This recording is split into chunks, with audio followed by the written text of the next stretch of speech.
Welcome to Presentation, Ponder, Practice. After telling about his restoring of Israel, God instructed his prophet Hosea, "Go again, love a woman who is loved by her husband, yet an adulteress, even as the Lord loves the sons of Israel, though they turn to other gods and love raisin cakes." Hosea chapter 3, verse 1. The word husband, as it is translated here, is a word which is ambiguous. The word means something like friend, darling, favorite, lover, or companion. The woman is not referred to in these instructions as your wife. The term again may not modify the command to go. Instead, it may modify the Lord said to Hosea. The ambiguity of the passage as a whole leaves room for alternative thoughts. It makes sense that this woman is Gomer because old information does not need to be specified. New information would create a need for specification if the woman is someone other than Gomer.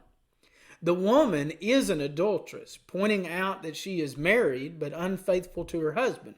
Leviticus chapter 20 verse 10, Jeremiah 3 verses 8 and 9, and Ezekiel 16 verse 32 have more to say about these matters. She can no longer claim the title wife of Hosea, just as Israel can no longer claim the title people of God. Israel in apostasy is not Israel. By analogy, adultery does not enhance a person's identity, rather it destroys it. The woman had sexual encounters, but was not loved by the men. Hosea is to love Gomer, just as God will again show his love to Israel. The people of Israel turned to other gods for blessings and prosperity. They also used raisin cakes, which were blessings from God, in their worship of pagan worship. Hosea said, "So I bought her for myself for 15 shekels of silver and a homer and a half of barley." A homer was a dry measure of heap.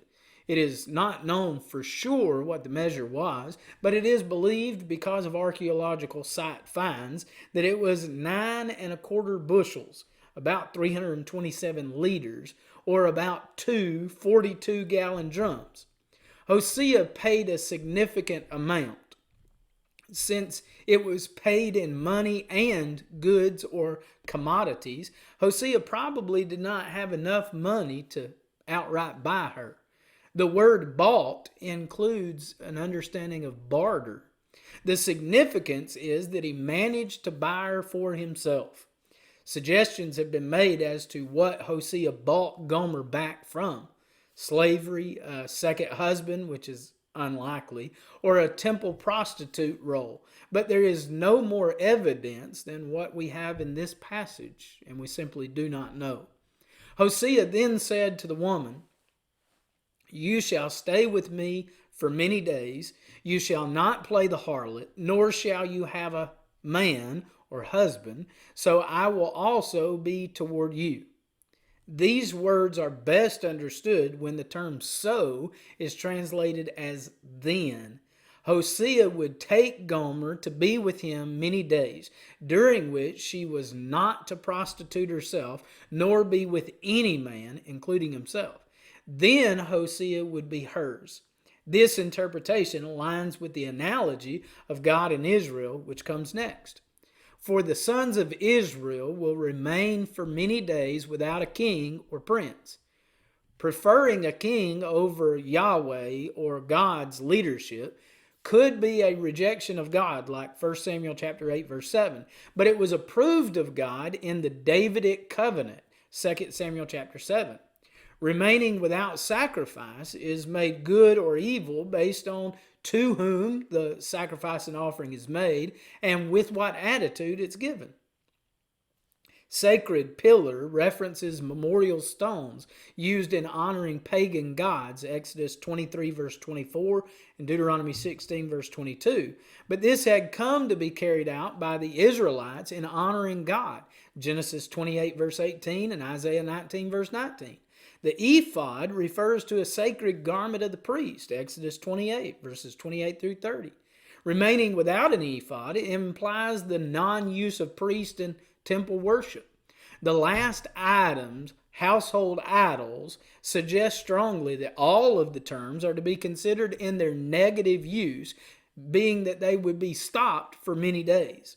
Idolatry would be stopped, and immorality would be stopped. Then, after a period of time, a purified leadership and true worship would return for Israel.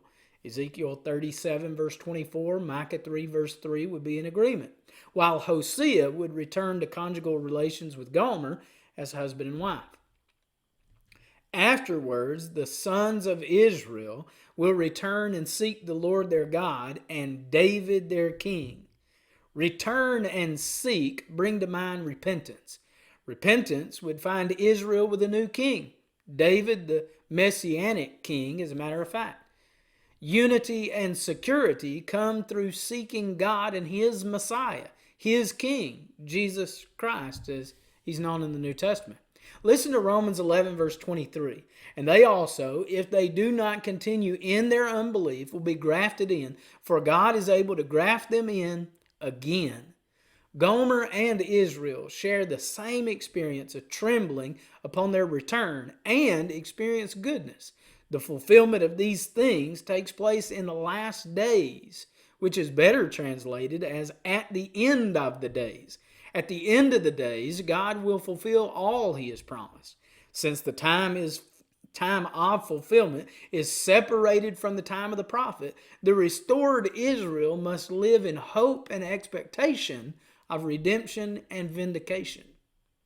Because God's love for Israel and Hosea's love for Gomer was so great, and despite the woman's terrible sin, Hosea purchased Gomer, or Israel, from the slave market where she had sold herself.